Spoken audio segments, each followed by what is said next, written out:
Выпаял вот эти два конденсатора подозрительные, которые опухшие. Уже и прозвонил их. Они по 1000 микрофарад на 10 вольт. Полная потеря емкости. Полная. Ну, выпаял. Тут сразу надо вот карандашиком отметить. Я вот отметил полярность. Вот минус отметил. Вот, минусы отметил. Вот теперь надо найти эти два конденсатора хороших и впаять. И посмотрим, что будет. Все тут изолировал для проверки. Пока все снаружи. Блок от корпуса изолировал вот этой пластиковой папочкой. Запускаем компьютер.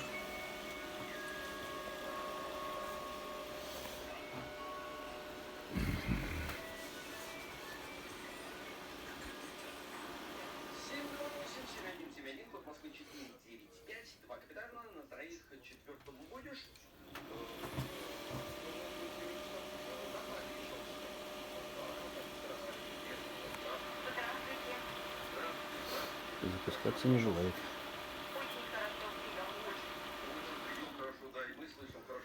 Кнопку резать нажмем.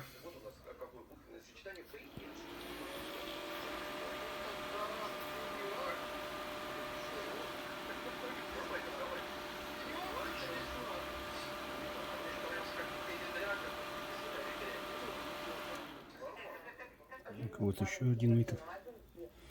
один конденсатор нашел. Утечка у него показывает. Это 10 микрофарад на 50 вольт. По внешнему виду вот видно, что-то с ним не так, да? То ли перегрев, то ли что. 22 микрофарада на 100 вольт поставлю. И практика моя показывает, что должно пойти. Включаем.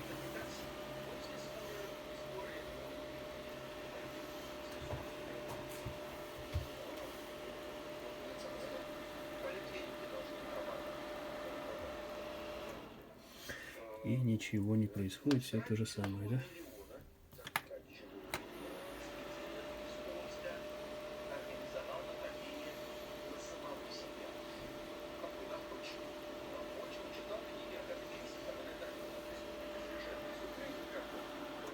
Ну, значит, ищем дальше. Это мы установили. И вот еще подозрительный внешний вид. То ли он нагревался сильно.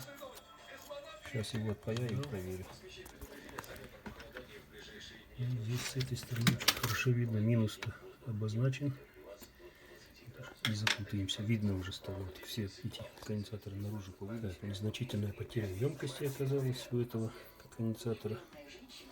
Поставил по напряжению побольше. Сейчас попробуем включить.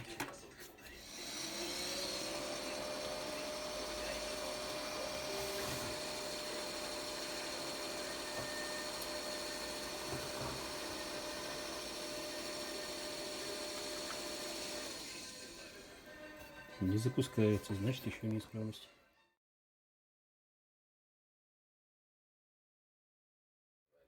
Вот еще один конденсатор, утечка. 2,2 микрофарада. Вот утечка.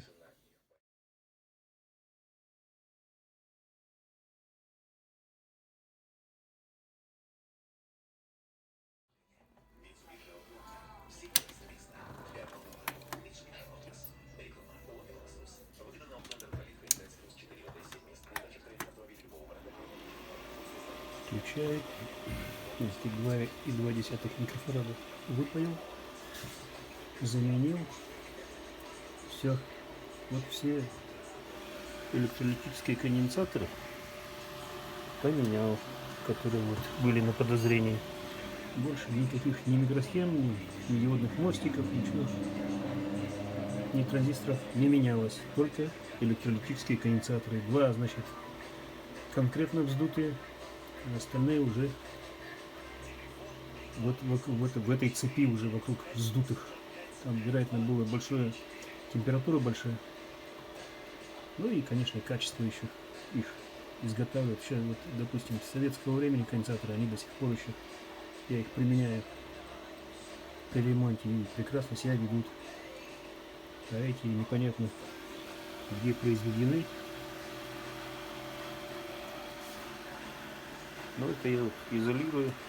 Скотчем можно прекрасно замотать и внутрь спрятать, чтобы нигде не прикасались. Все работает.